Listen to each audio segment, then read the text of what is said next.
Brittany, good morning to you. Good morning, LARP Network. It would be remiss of me, and thank you, Troy, for a second, to not make this introduction personally. I've walked with this beautiful soul, this public servant for, 15 years. The journey, her process, her consistency from the LA Community College Board through our state legislature, and now as a federal Congresswoman, she has not changed. And her passion and desire for the most vulnerable amongst us has been palpable. And she's been a champion in the reforms of criminal justice related issues. And it's just an honor to be her friend, her partner, and have her, for those of you who don't know her, get a chance to become more acquainted with her. And for those of you who do know her, to hear some of the great work that's going on in DC on our behalf. So to the illustrious, to the profound, the prolific Sydney Kamlager Dove, welcome to the LARP Network and our general meeting this morning. Thank you, Brother Joe Paul. It's good to hear you. For those on this Zoom, I get random texts of blessings from Joe Paul, and from time to time, he has enough time to call and check up on me, and we pray together. So he truly is my brother in this struggle. I see Najee Ali on the call, so it is good to see some friendly faces, especially since I am in DC now. And listen to Mr. Harper, and just thank you for sharing. Every story is unique, and yet it's so important to hear these stories of resiliency. It is so important, and for us to do what we can to lift up, to elevate, to embrace, because this is not a work that is about shame or judgment. It is about love and healing and power. And you are an incredibly powerful group, and I'm grateful for your work in the criminal justice space. I did not think it would be as difficult as it is to be a congressperson, but I got here and recognized that I was working in a circus of dysfunction. And we have a Republican-led Congress with a speaker who, I don't want to say anything super bad because, Joe Paul is a man of the cloth, but this guy is so limp. He does not know how to lead. He does not know how to govern. They do not have a platform, but they are so keen, to demonize and to hunt, advocates, truth tellers, women, people of color, folks who are incarcerated, folks who are fighting to be free. And this is a Republican Party that has even snatched back that word, freedom, and has turned it upside down. And so I am constantly in the throes of reminding, these jive turkeys that we are on to them, and we are going to work to make sure that they are not in power by the end of 2024, because they do not know what they are doing. I serve on the Foreign Affairs Committee and also on the Natural Resources Committee. And so unlike my time in the state legislature, when I was on a committee whose jurisdiction included public safety or criminal justice reform, I now have to just kind of weasel myself, into these spaces. And gratefully, the Women's Caucus, the Progressive Caucus, the Black Caucus are all for having a voice like mine talk about these issues. So I want to just share with you a little bit about what I've been doing, what's been happening here in Congress, how you all can stay connected. So a number of bills that I have co-sponsored. One is 982, which is the Pregnant Women in Custody Act. We've got to expand healthcare to our pregnant women who are incarcerated, pre and postnatal care. HR 981, which is the one-stop reentry program that will actually give money. It will have the Department of Justice fund community-based organizations that work on reentry programs.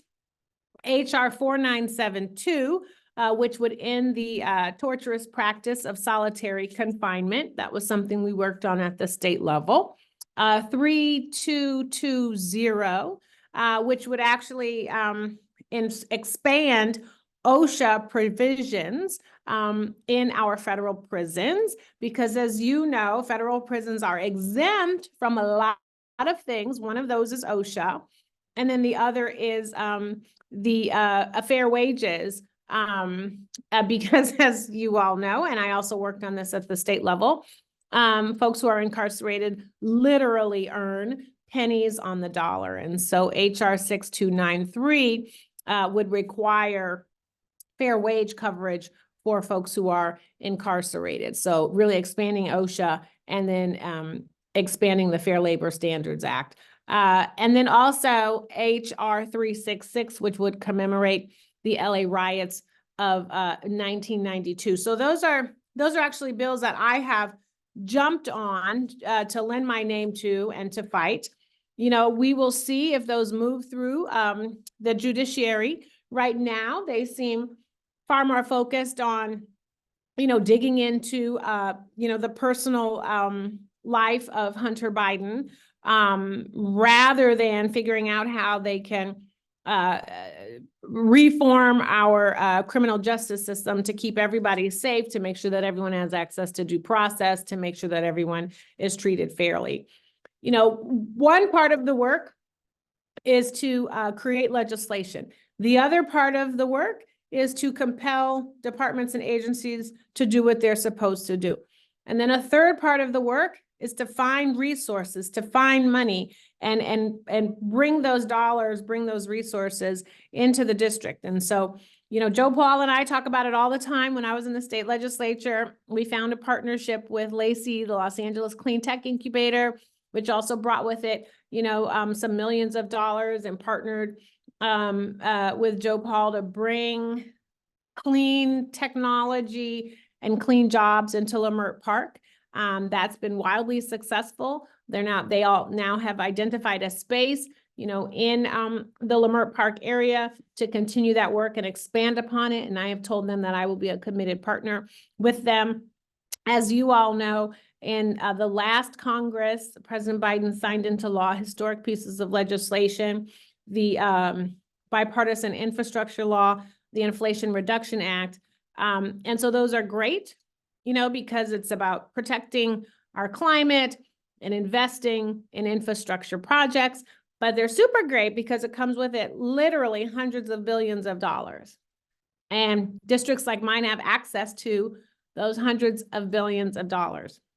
And so in my time in the legislature, we've actually brought $1.7 billion into the community to do a whole host of things. If it's like changing out the bus fleets that are used by our school districts into something that's more green, if it's working on water infrastructure projects, if it's providing funding to our coastal communities because of the rains and the mudslides, and other things like ensuring that $1.1 million in grant funding goes to children in public safety programs across Los Angeles and Culver City. And so that was something that was just announced, and that $1 million is actually for the district. And that would be granting out, there's $200,000 to help with keeping some accountability measures on our law enforcement, $1 million going to support young children who are exposed to domestic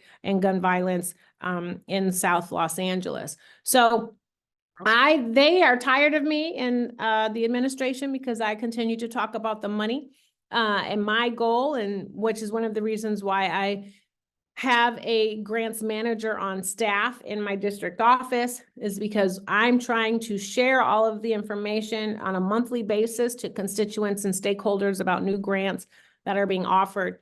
So that's like giving that information to you and then having you look through it to say, hey, what are some things that we can apply for? I've heard, we've all heard that folks are in their feelings, in 2024. And I hope it's not about the money, because the money is available. Different from, COVID and PPE, when folks didn't really ask and they looked up and they saw a check. The money is still here. You just might have to fill out a very short application. But you have a Congresswoman who's always willing to write a letter of support to say, yes, I support this project, this programming, this funding going to this community. So I don't want people to think that, I don't see you, that we don't see you. Because I am working desperately to connect resources to the 37th Congressional District. And lastly, I will just say that I actually have plans to conduct a prison tour, because I think it is important that we continue to expose and talk about the realities of incarcerated life. It was one of the reasons why I tried to raise gate money while in the state legislature. It was one of the reasons why I tried to take slavery and involuntary servitude out of the California state's constitution. Because we have got to continue to talk about how people are being treated while they are living in prison. And so we're going to be working to put together a tour, and I would love to be able to partner with you all. We are trying to identify a prison in California, because obviously that's where I'm from, but also outside of California. I've been increasingly interested in what's going on in the Angola prison in Louisiana. And so just continuing to talk about those ways in which people are living and really being enslaved, because I don't think we talk about it enough. And I oftentimes think we're pushing it down to the state level rather than addressing some of the injustices that are happening at the federal level. So I think I'll stop talking. I know I was supposed to talk a little bit and then open up for question and answers. So I will stop. I will just end also by saying that the Congressional Black Caucus has taken on this issue of reentry and criminal justice reform. It's one of our tenant priorities. Last year, we brought folks to the State of the Union who were impacted by police brutality and murder and violence. And so it is something that we are continuing to fight for, and always interested in continuing the partnership with you all. So I think I'll end there. Are there any questions?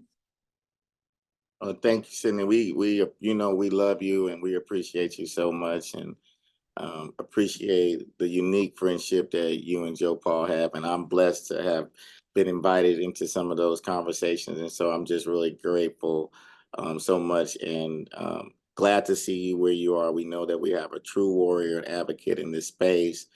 One of the things that we're working on here in Los Angeles, many of the things that we're working on, but it really is around this idea of creating opportunities in the green energy space for people that are returning home, right? Like I think, we're set to launch our first of its kind workforce development center that is geared toward a concierge service to corporate America and creating these opportunities. And so we've already solidified partnerships with CBS and Target and UPS and Southern California Gas. And so one of the things that we're desirous is coming out of this is these real, and Cisco. And one of these things that we're desirous of coming out of this is really a green energy component, right? Like if people are getting tangible opportunities. And Joe Paul and I have been having a series of conversations of how we can really tap into this resource so that we can make sure that for our community and our population, that we're able to avail ourselves of,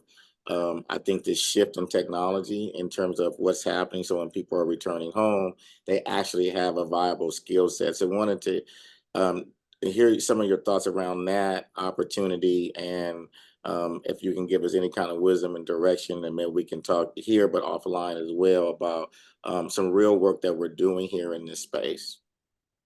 Oh, such an excellent question. So first, I did see that Lexus said we need some of those dollars in Long Beach as well. Absolutely.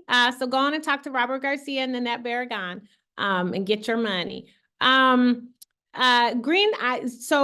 the future is in green and clean energy. It just is. Biden with his bipartisan Inflation Act has dedicated, as I said, trillions of dollars, truthfully, into this space. There's already been an investment of $600 billion into manufacturing in the private sector around climate. And so there's more to come. I was having a conversation with his energy secretary, about the solar panels and just really infusing more dollars into that. And we know that many of those companies, are run by Black and brown men and women from our community. And we also know that I think in California, there's a little more flexibility with folks who are re-entering, as opposed to, just some of these crazy states. But the other thing is there's money to do things like upgrade healthcare facilities, right? And so you would think, okay, that's healthcare money, but it's actually climate money, because there's climate money to help, clinics and hospitals and healthcare providers, be more climate resilient in terms of upgrades to their facilities. So that's money. And we know that the trades are trying to get these dollars too, because it translates into jobs, and also very interested in deepening their bench of potential workers. And so I think there's an amazing opportunity actually to bring, business and labor and the public safety, criminal justice reform, reentry community together to say, how do we form this three-legged, troika of clean, green, sustainable careers? Because there's money available for all of that to happen.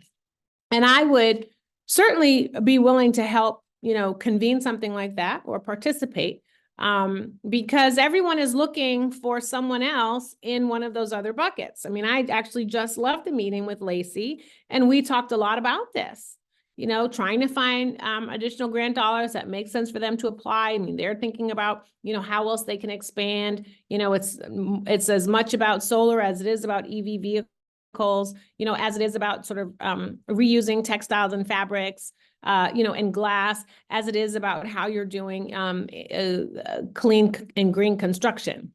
So, and they hear from me and probably you that we just can't be doing it in a white community and having folks commute that way. You got to do it right here. And so people are hearing that. I had a conversation with the community engagement officer from Biden and told him the same thing. And he's like, I'm coming to the district because I want to see.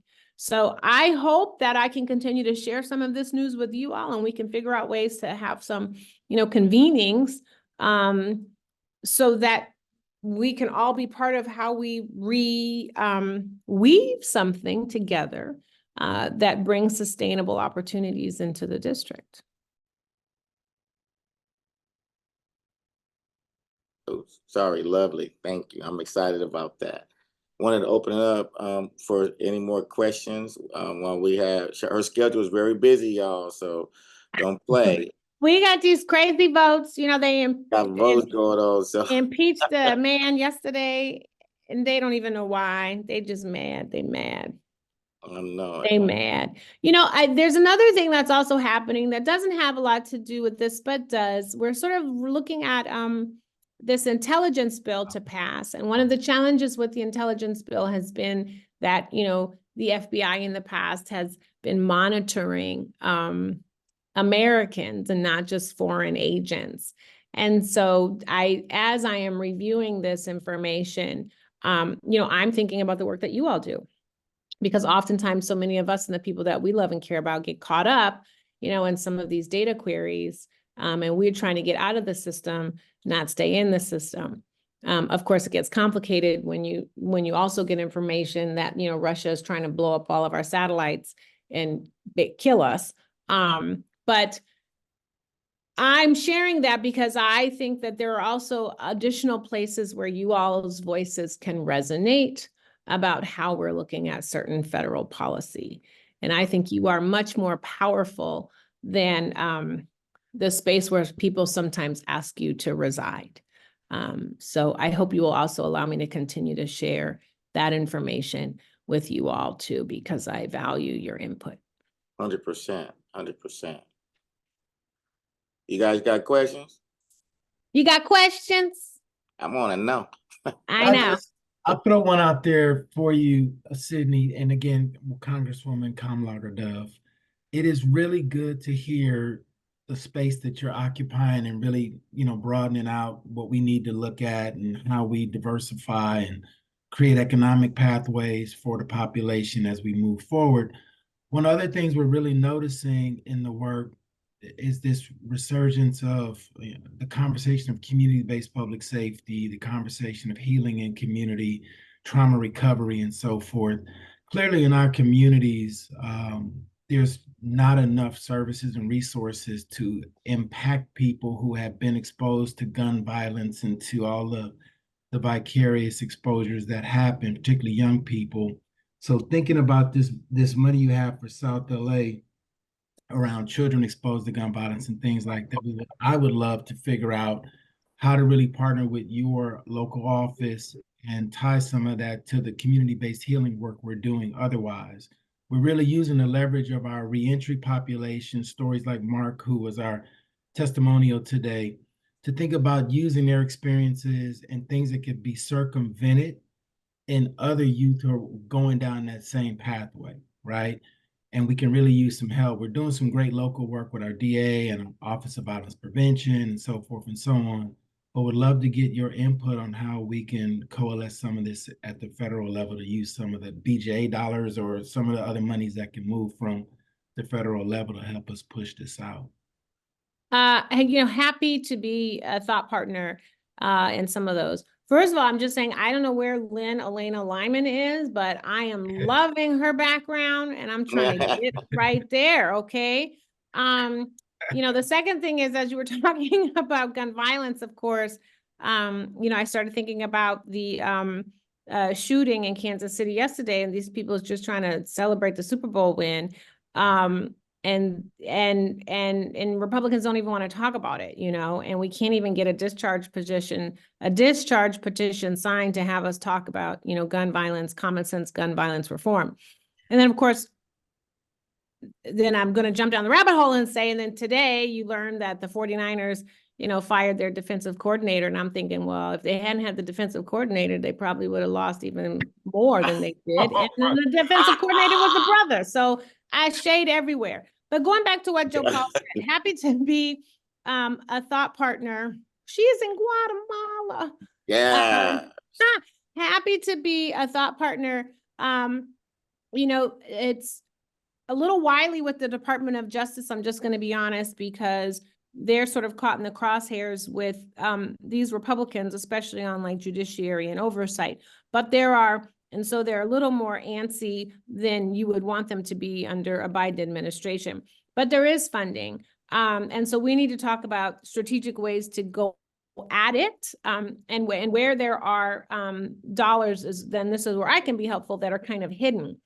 The other thing is, I was just at a meeting today with the Department of Education, the Office of Civil Rights, because they were talking about, book bans and how, they're,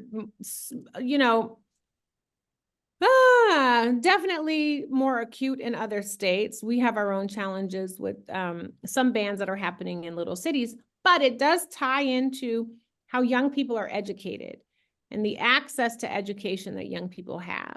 And oftentimes we talk about, well, if we have safe spaces where young people can go to school, coupled with other community services, that might prevent them from getting caught up. And so they have money available to move in this space. And so maybe there are some creative ways to try to go after that and tie that to community safety. The third thing is, as it relates to community-based safety, if you can believe it, Republicans are also somewhat interested in it, because we know that they are supporting their January 6th white supremacist insurrectionists who feel like they're being overly monitored. And so they too want to police and govern themselves. Now, I'm always leery of partnering with white supremacists. In fact, yes, I'm always leery of partnering with white supremacists, and I don't.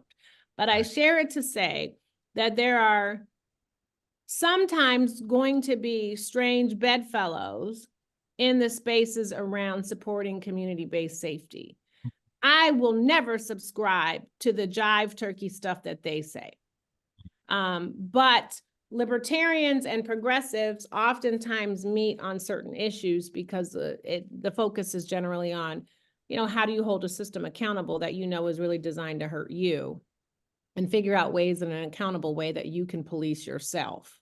So I think there's a space there for you. In fact, as I've been talking about the 13th Amendment and taking slavery and involuntary servitude out of the 13th Amendment, oddly enough, Republicans have come to me saying they're encouraged by that too. Now, of course, I tell them it's because these white folks have been going to prison, that's why they're interested in it. And I'm not, my desire is not to sort of advocate their experience, but if they can be helpful in persuading their Republican counterparts to look more deeply at some criminal justice reforms, then, I guess I can allow that. So it was a long way of saying happy to be, to talk with you again so that we can kind of strategize on where some opportunities are. Well, I appreciate it. I'm gonna turn it back over to you, T. Just one last thing. Between what Pastor Troy is doing down at the LA Mission and the work of coalescing the intersections of homelessness and reentry and now community-based public safety for more sustainable, approach to climbing people out of the ruts that we are supporting them to come out of, I really do want to swing back around. So would it be helpful to just call and we'll have some time in the district. I just say connect with Joanna and say, hey, let's come in. But that's part of the one-stop shop community reentry program, because I would actually give money to nonprofit organizations like you that say, hey, we have the experience in dealing with reentry. We can apply for this grant. It's also part of, there's a Ending Homelessness Act that I've also co-sponsored, which is about transforming the voucher program so that folks who have been in the system actually qualify to receive vouchers. So I think there are a lot of opportunities, and there's an incredible intersection between homelessness and getting access to housing and the reentry community, and also being able to get your kids back. Yeah, absolutely. We all for it. We gonna follow up, and Congresswoman know that. So I'm gonna recognize Lexus and then Joseph. Thank you so much. I appreciate all of this wonderful information. And yes, Congresswoman, we want some of that funding here in Long Beach. And so my question is, I am new to the city, working in a government space. I come from decades of CBOs and doing the work on the ground. But now that I'm here in a city atmosphere, I'm trying to learn all of how to work through all of these things. And one of the things that caught my attention you were talking about is the HR 981, the one-stop kind of hub, because we've been really talking about that. That's our goal here for Long Beach. One of the challenges, I think, is Long Beach is a very interesting city. We are a little big city in LA County. And so Long Beach residents love Long Beach. And it could be challenging sometimes with bringing outside entities to build certain things within Long Beach. And so we were looking at how can we build this one-stop hub for the city of Long Beach and have a lot of the community partners in Long Beach housed there, but do it in a way, like I love LARRP. I love the work that you all are doing, and I can't wait to really partner deeper to see how we can do some of that here. And I know that you work within Los Angeles region, but a lot of the talk I hear is the city of Los Angeles, South Central Los Angeles. And I worked in South Central Los Angeles for decades also. You know, how can it seems that the bill you're pushing is toward community-based organizations. Well, we're a city entity. How can we get some of that money? I'm just gonna say we all talking Right. So no, I straightforward appreciate here. it. So I wasn't being, so one way to do it is to connect with your mayor, Rex, but also with your congressional person. You know, I don't think, you know, ask your congressperson if he has co-sponsored the bill, if he's signed on, is that a priority for him? You know, it has to pass, right? And then it has to get signed by the president. But the language, nonprofit organizations can partner with cities. So and this is a federal bill, so it would be for everyone across the country. You know, counties can apply with cities, with nonprofit organizations, et cetera. And oftentimes in, you know, government legislation, they generally ask that a nonprofit organization is somehow connected to some government entity because they feel like that's a way to sort of keep the dollars accountable. But I think the first thing you should do is share it with your congressperson to find out if they know about the bill, if they would support the bill, and what they would do to try to implement it here, and then share it with your city. Maybe the city council and the mayor can do a resolution saying that they support the bill, so that you are continuing to sort of elevate, you know, this issue and get Long Beach thinking about how the role it wants to play in putting together one-stop shop opportunities.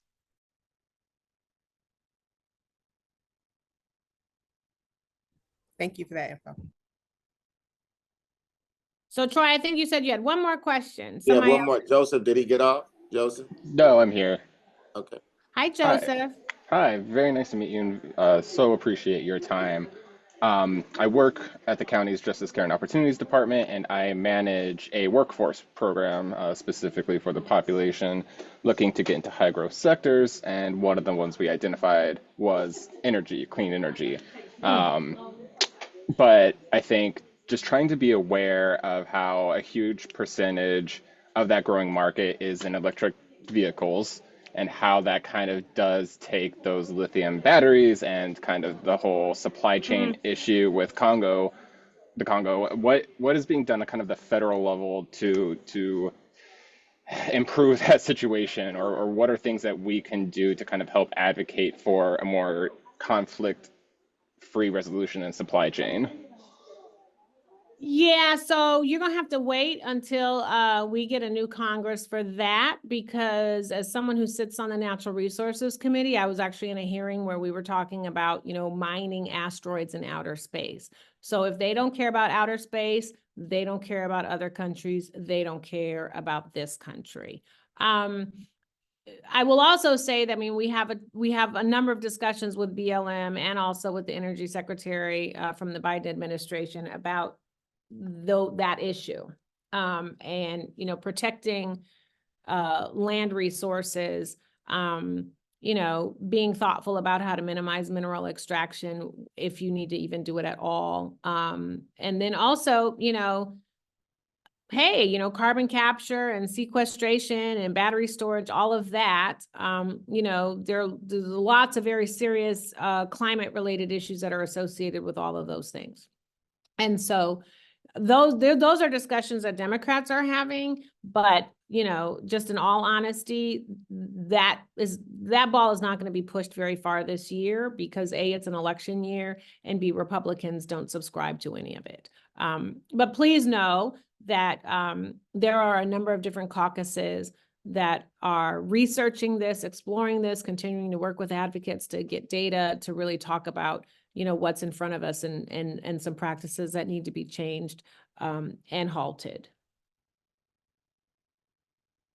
Thank you, Congresswoman. Just trying to be know honest. you are extremely busy. and I know you got to vote. Yeah, they call votes. My staffers rolling their eyes at me. I know, and we appreciate your time and the extended time you gave to us this morning.